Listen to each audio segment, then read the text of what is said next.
السلام علیکم ورحمۃ اللہ تعالی وبرکاتہ۔ ناظرین، آئیے سنتے ہیں سید امین القادری کو کیا ہی بیان کیا ہے بے نمازی کے بارے میں۔ آئیے سنتے ہیں سید امین القادری کو۔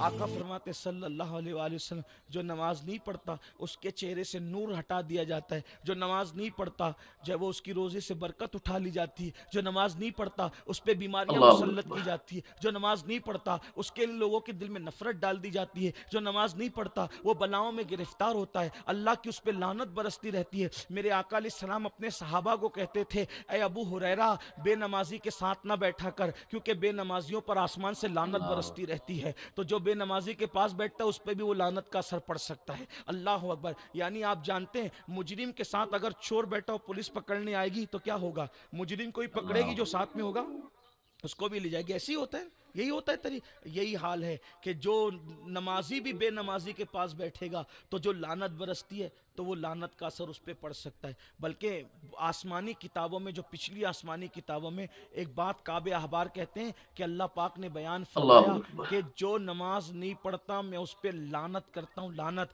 اور اس کے پڑوس میں جو رہتا ہے اس پہ بھی لعنت کرتا ہوں، اگر وہ اس کے اس فعل سے راضی ہے تو اس پہ بھی لعنت کرتا ہوں۔ اور اللہ فرماتا ہے اگر مجھے اپنی رحمت کا خیال نہ ہوتا تو میں بے نمازی کی 7 پشتوں پہ لعنت کرتا۔ اللہ یہ بے نمازی پن کا انجام۔ اور جب بے نمازی مرتا ہے تو سب سے بدترین موت اسی کو آتی، بہت تکلیف کی موت آتی ہے۔ حدیث پاک میں آتا ہے بے نمازی جب مرتا ہے تو اس پر اتنی پیاس ڈال دی جاتی، اتنی پیاس ڈال دی جاتی ہے کہ اگر 7 سمندروں کا پانی بھی اس کے منہ میں ڈال دیا جائے تو بھی اس کی پیاس نہیں بجھ سکتی۔ دیکھو 7 سمندر کی پیاس ہوتی ہے اور اس کے رشتہ دار چمچہ چمچہ منہ میں گرا رہے ہوتے ہیں۔ آپ ہمیشہ تجربہ کر کے دیکھ لینا، جب پیاس آپ کو شدت کی اکبر۔ لگے گی اور چھوٹا سا گھوٹ پیو گے تو پیاس بجھنے کی بجائے پیاس اور بڑھ جائے گی۔ تو یہی حال ہوتا ہے، 7 سمندر کی پیاس بے نمازی کو لگتی ہے اور ایک ایک قطرہ، اب اس سے زیادہ تو ڈال بھی نہیں سکتے ورنہ منہ سے نکل جائے گا، بہہ جائے گا، تو ایک ایک قطرہ ڈالتے ہیں، نہیں وہ پیاس بجھاتے نہیں اور بڑھاتے چلے جاتے ہیں۔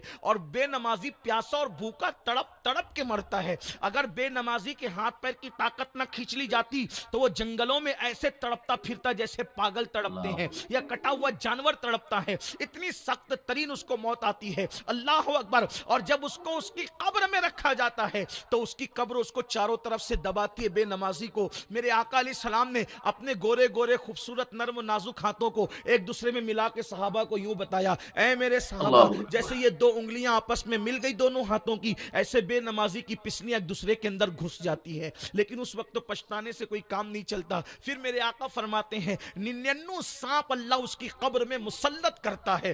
ایک ایک سانپ کی طاقت کا عالم یہ ہے کہ اگر وہ کسی پہاڑ پہ ڈنک مار دے تو پہاڑ ریزہ ریزہ ہو جائے، ایسے طاقتور کہ اگر وہ دنیا میں پھنکار دے تو اس کی پھنکار کی گرمی کی وجہ سے سارے انسان مر جائیں، ایسے طاقتور 99 سانپ بے نمازی کی قبر میں مسلط ہوتے ہیں۔ فجر نہیں پڑی تھی تو ظہر تک ظہر نہیں پڑی تھی تو عصر تک عصر نہیں پڑی تھی تو مغرب تک مغرب نہیں پڑی تھی تو عشاء تک عشاء نہیں پڑی تھی تو فجر تک، یعنی یہ ڈسنے کا سلسلہ قیامت تک چلتا رہے گا۔ اللہ اکبر۔ مجھے بتاؤ میرے بھائیو، 10 منٹ کا ٹائم لگتا ہے ایک وقت کی نماز کے لیے۔ آپ اگر گھر میں ہو، مسجد دور ہے، مسجد اگر دور ہے گھر میں پڑھ لو، کاروبار پہ ہو، کلم چلا رہے ہو، مسجد دور ہے تو وہیں کہیں مصلی بچھا کے پڑھ لو، نہیں ٹائم ہے کم سے کم فرض پڑھ لو، اگر نہیں پوری پڑھنے کا ٹائم فرض پڑھ لو۔ نماز کسی حالت میں قضا مت کرو، کسی حالت میں مت چھوڑو، سفر میں رہو تو بھی مت چھوڑو، حضر میں رہو تو بھی مت چھوڑو۔ اگر اللہ اکبر کبھی اللہ نہ کرے ایسا حال ہے کہ ناپاک ہے اور صبح اٹھے اب سورج نکلنے والا ہے، فجر کی نماز کا وقت جا رہا ہے، غسل کریں گے تو نماز چلی جائے گی، تو اس وقت اسلام یہ کہتا ہے ابھی غسل مت کرو، پہلے تیمم کرو، تیمم کر کے پہلے نماز پڑھ لو، بعد میں غسل کر کے پھر دوہرا لینا، یعنی اب بھی نماز قضا کرنے کی اجازت نہیں ہے۔ آپ اندازہ فرمائیں نماز کسی حالت میں چھوڑنے کی اجازت نہیں ہے۔